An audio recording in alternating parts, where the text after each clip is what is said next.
All right, Eagles about to be on the clock again. 6th round now. At this point of the draft, this is the point where we don't know who any of these motherfuckers are unless we're looking at a scouting report on NFL.com. So, but we'll see. We'll see who the Eagles pick. All right, so before we pick, man, I mean, I said it before, I'll say it again. Joe Douglas's impact on this draft has been substantial. We'll see how everything plays itself out, but this is, I can't think of a better draft in the last decade, for real. In terms of how they've attacked their needs on this roster, I mean, the Derek Barnett pick now doesn't look as bad because of what they did. You got two top 15 talents in Derek Barnett and Sidney Jones. Sidney Jones is a top 15 player in my opinion. Jerry apparently is moving. Yeah, he's going to be linebacker. I mean, a lot of these safeties now, the way the NFL is going, I mean, the Deion Buchanan, it's setting the precedent at safety. They're moving the linebacker. Mark Barron, the other example. You know, the safeties, they're basically like, yeah, they're extra linebacker. Capable of having an impact day one. I mean, honestly, I can see him being like a practice squad guy this year. We'll see. We'll see who they pick. Anyway, I was talking about the Eagles and this draft and how it's been remarkable. I mean, Sidney Jones was my number 2 ranked cornerback, and we got him in the 2nd round. Perfect pick. I mean, again, I'll say it again. We're not ready to win right now. So having him rehabilitate, get that Achilles injury squared away, and when we're ready to win, like next year, he'll be ready to go. Rasul Douglas on the other side. Woo! I like Rasul Douglas's tape, man. And if he learns how to tackle, it could be a good one. 6'2" press corner. And he's got a strong punch at the line of scrimmage. And if he gets that punch on you within the first 5 yards, he's already won the play. He can turn and run, too. He's got great ball skills. 8 interceptions last year, Rasul Douglas. Would you have taken Jones in the 1st and Cook in the 2nd? Well, I'm not going to lie to you. I like Sidney Jones more than Derek Barnett. But in the 1st round, I would have taken Reuben Foster. We need to build. Yeah, absolutely. So, all right, this is the last Eagles selection, as they're saying. Let's hold on.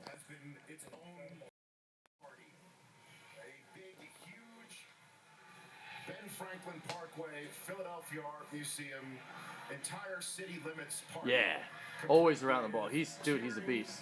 And then singing, and it has just been a spectacle. You like me?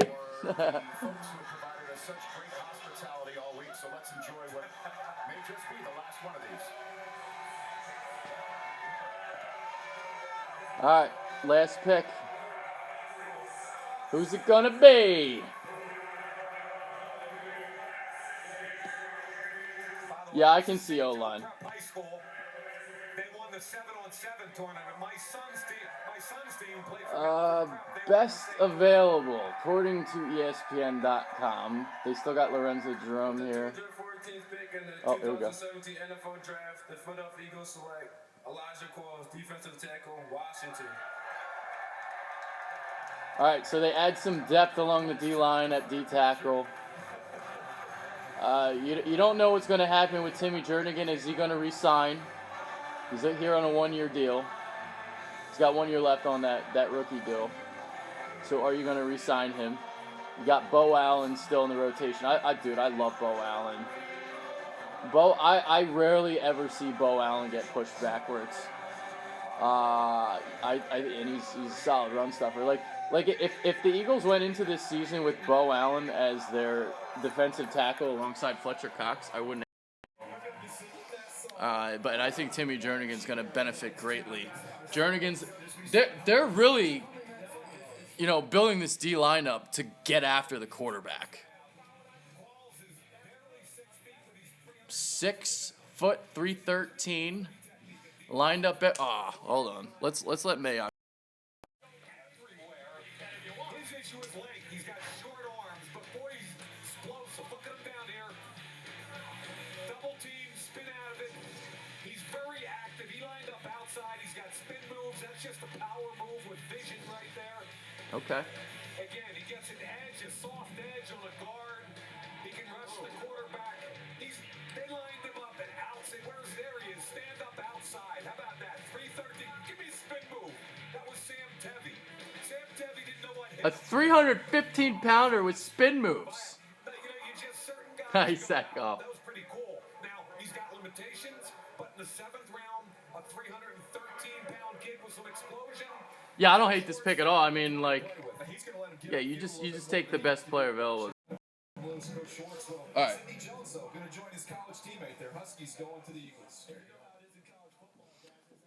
All right, so going back to this draft and why we're killing it. So they're really going to get after this quarterback. Get after the quarterback now. Yeah, because I was talking about Timmy Jernigan before and how he's a pass rusher as an inside D tackle.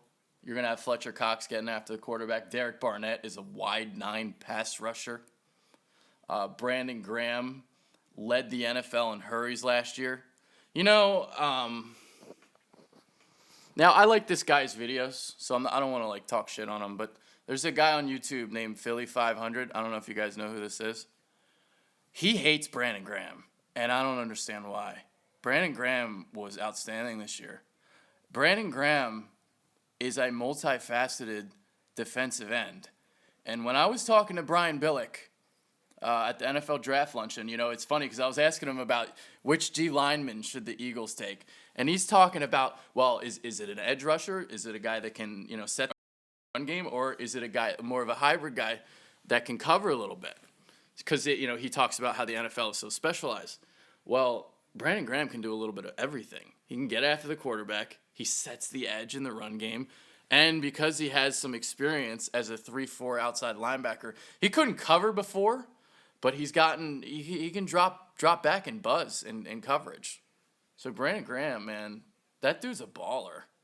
And, yeah, Philly 500 doesn't like him. He said he reminds him of Mike Mamula. I don't agree with that. Brandon Graham is a fucking stud muffin. Yeah, I agree, guys. So it's the versatility that he brings.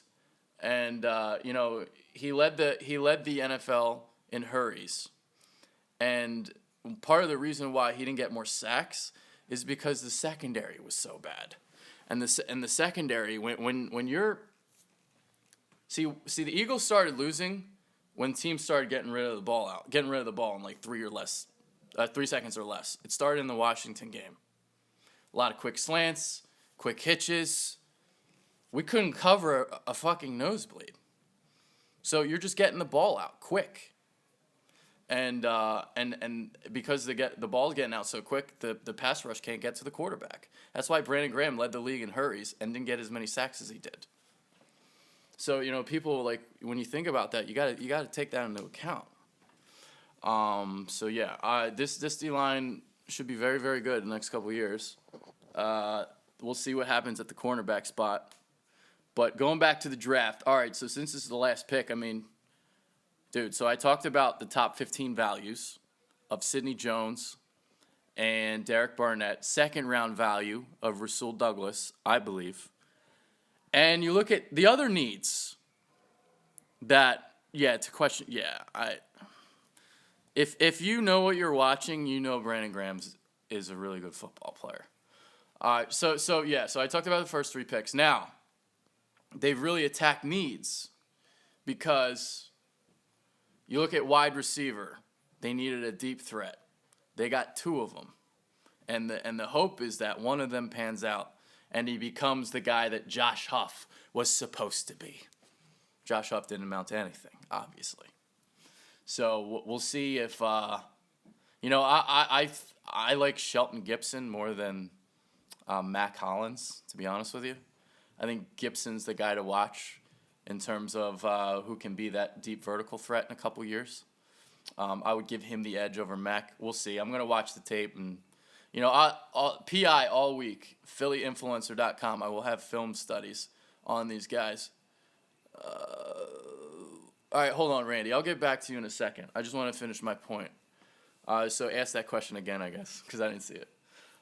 So we tacked the wideouts, and then we got our replacement potentially for Darren Sproles and Donnell Pumphrey. Donnell Pumphrey, 5'8", 175.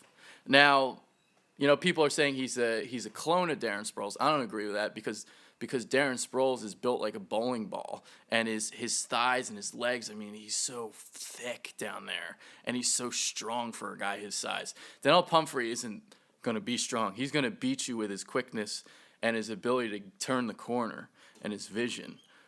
He's a guy that's going to run the outside zone very well.